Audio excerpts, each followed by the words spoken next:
আসসালামু আলাইকুম। নাইম টিচিং পয়েন্টের পক্ষ থেকে তোমাদের স্বাগতম জানাচ্ছি। আমি মোহাম্মদ নাইমুদ্দিন। আমি আজকে নবম-দশম শ্রেণীর গণিত বইয়ের অধ্যায় 4.1-এর 18 নং অঙ্কটি সমাধান করে দেখাবো। এই অঙ্কটি নবম-দশম শ্রেণীর শিক্ষার্থীদের জন্য খুবই গুরুত্বপূর্ণ। তোমরা এই ভিডিওটি মনোযোগ দিয়ে দেখবে। আর তোমরা যদি আগের ভিডিওগুলো না দেখে আসো, অবশ্যই এগুলো দেখে তারপর এই ভিডিওটি দেখবে। না, এখন আমরা সমাধান করি অঙ্কটি। বলছে যে 2 to the power 2x plus 1 equal 128। এই অঙ্কটাকে আমাদের সমাধান করে দেখাতে বলছে। প্রথমে আমরা এটা লিখে নেব প্রশ্নটা। 2x plus 1 equal 128। আমরা এখানে বা দিয়ে শুরু করব, কেননা একটি লাইনের মধ্যে দুইটা সমান হয় না। যেহেতু একটা সমান আছে সেহেতু আমরা বা দিয়ে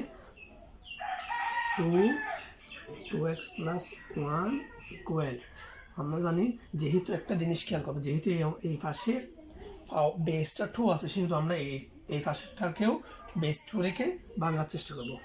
2 দিলাম। এবার 128 কতটা 2 হলে 128? একটা, দুইটা, তিনটা, চারটা।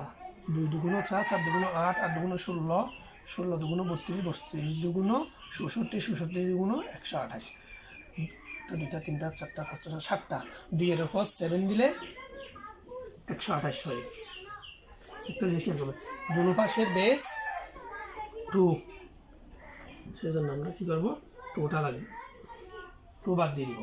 2 বাদ দেওয়ার পর 2টা বাদ দিয়ে 2x plus 1 equal 7, বা 2x equal 7 plus 1 এদিকে আছে, এটা এগিয়ে -1, বা 2x সমান 6, বা x equal 6, 2 নিচে সমান 3। 6 কে কি আমরা 2 দিয়ে ভাগ করলে 6 কে আমরা 2 দিয়ে ভাগ করলে 3 থাকে। সুতরাং নির্ণেয় সমাধান 3। আশা করি অঙ্কটি তোমরা বুঝতে পেরেছো। তোমাদের যদি কোনো প্রশ্ন থাকে অঙ্ক, তাহলে অবশ্যই আমাকে কমেন্ট বক্সে কমেন্ট করে জানাবে। আর তোমরা যদি আমার চ্যানেল নতুন হয়ে থাকো, অবশ্যই আমার চ্যানেলটি সাবস্ক্রাইব করবে। আর আমার ভিডিওটি ভালো লাগে তোমাদের সাথে লাইক দেবে, কেননা তোমরা লাইক দিলে আমি ভিডিও তৈরি করতে উৎসাহ পাবো। দেখা হবে পরবর্তী ভিডিওতে। তখন সুস্থ থাকবেন, ভালো থাকবেন। আল্লাহ হাফেজ।